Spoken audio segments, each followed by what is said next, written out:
Can a company really make a person jump from space just to advertise its soft drink? Probably never. But Red Bull never learned how to say no, because in 2012, Red Bull actually sent a man named Felix to the edge of space and made him jump from there as part of one of its biggest advertising campaigns. And the entire world was watching it live. Just imagine if even the slightest thing had gone wrong during this stunt, Felix could have lost his life, and at the same time, Red Bull's reputation could have been completely destroyed. But despite taking such a massive risk, Red Bull didn't back down. And when Felix actually made the jump, everything seemed absolutely perfect. But just 25 seconds after he jumped, a huge problem suddenly appeared in front of him, because the speed he gained during the jump caused Felix to lose control of his body in midair, and he started spinning rapidly. And what happened next changed Red Bull's reputation forever. But friends, the question here is, why would an energy drink company take such a massive risk? Why does Red Bull keep performing one dangerous stunt after another, even though it knows that one mistake could permanently damage its brand image?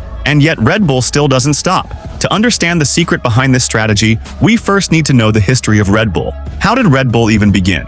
And how did it become such a giant in the energy drink industry that today its drink is sold in more than 170 countries around the world? Yes, 170 countries. So let's find out the complete story of Red Bull in this incredible episode of Da Vinci Vision.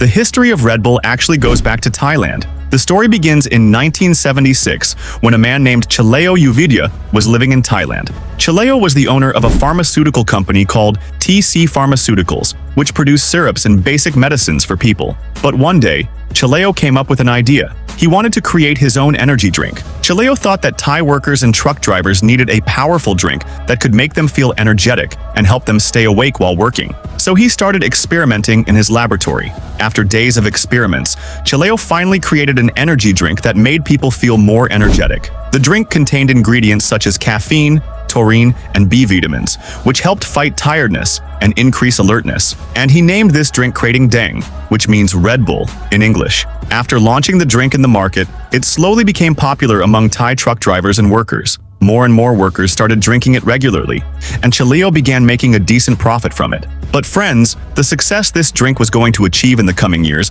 was something even its creator could never have imagined. Because at that time, nobody could have imagined that this little Thai energy drink would eventually become one of the biggest energy drink brands in the world. But how did that happen? Let me tell you. 4 years after the drink was created, in 1980, an Austrian businessman named Dietrich Mateschitz came to Thailand for a business meeting. But during his flight, he was suffering from jet lag and wasn't feeling well. A local friend suggested that he try a drink called Krating Dang, and as soon as Dietrich finished the drink, he was shocked. He felt that his jet lag had improved dramatically. Dietrich was so impressed by the drink that he went directly to meet its creator, Chaleo, and he presented him with a business proposal. Why don't the two of them work together and start selling this energy drink around the world? Chaleo also saw potential in the idea and soon agreed to the deal. After that, the two began working on the drink together. The first thing they did was modify its taste so that Western consumers could enjoy it as well. They turned it into a carbonated drink and increased its sweetness slightly, making it more suitable for the Western market.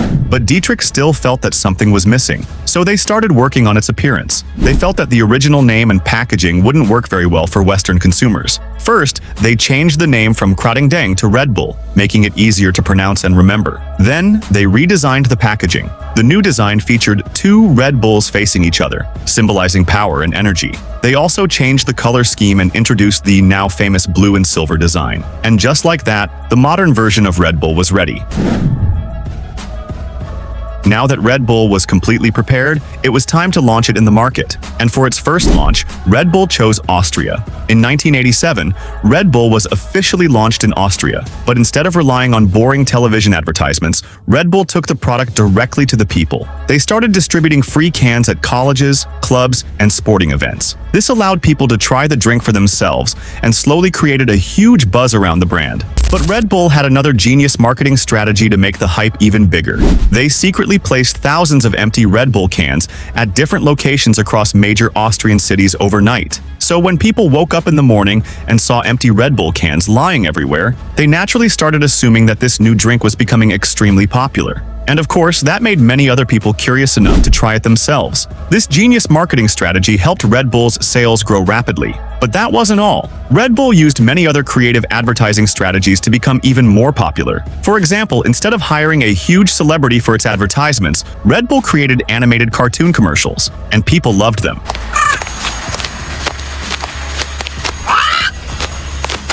Red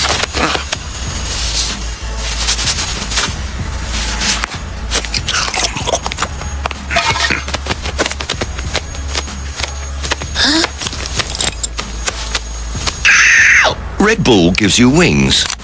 Red Bull gives you wings. This advertisement became extremely popular, and the famous slogan "Red Bull gives you wings" became a part of popular culture. But friends, Red Bull's craziest marketing strategy was still yet to come, and that was its dangerous stunts. Around the world, Red Bull started sponsoring and creating unbelievable stunts. Sometimes you would see a person in a Red Bull suit jumping from a skyscraper. Sometimes someone would be flying over an active volcano. Sometimes a pilot would fly an airplane underneath a bridge. And sometimes athletes would perform insane stunts on mountains. These advertisements had one major advantage. They instantly grabbed people's attention. People didn't get bored watching them. And subconsciously, these stunts also created an association in people's minds. Red Bull means energy, courage, adventure, but things reached another level when Red Bull presented its most dangerous stunt ever. A stunt so crazy that just thinking about it could make you nervous. They took a man named Felix Baumgartner to the edge of space and made him jump. And the entire world watched his jump live, because nobody had ever seen anything like this before.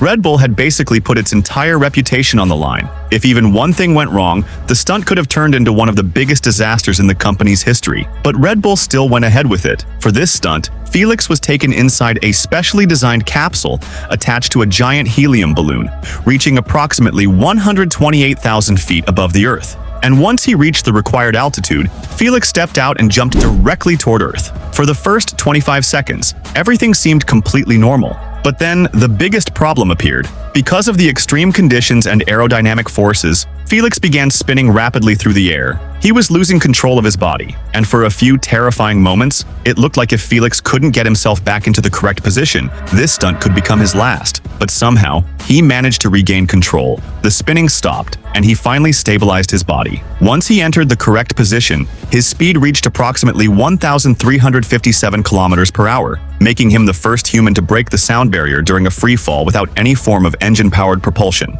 And finally, Felix deployed his parachute. A few minutes later, he landed safely back on Earth, and with that, he became the first person to break the sound barrier during a free fall and survive the jump. This crazy advertisement didn't just create world records, it also made Red Bull a global sensation. Suddenly, everyone around the world was talking about Red Bull, and the stunt gave the brand enormous global exposure. Red Bull's genius marketing strategy has helped turn it into one of the most powerful energy drink brands in the world. Today, Red Bull is sold in more than 170 countries, and billions of cans are sold around the world every year. And the Red Bull brand is now worth billions of dollars. But Red Bull isn't just about energy drinks anymore. The company has its own football teams, its own Formula One team, and even its own media operations. And this is how Red Bull transformed itself from a simple energy drink into a global lifestyle and sports brand.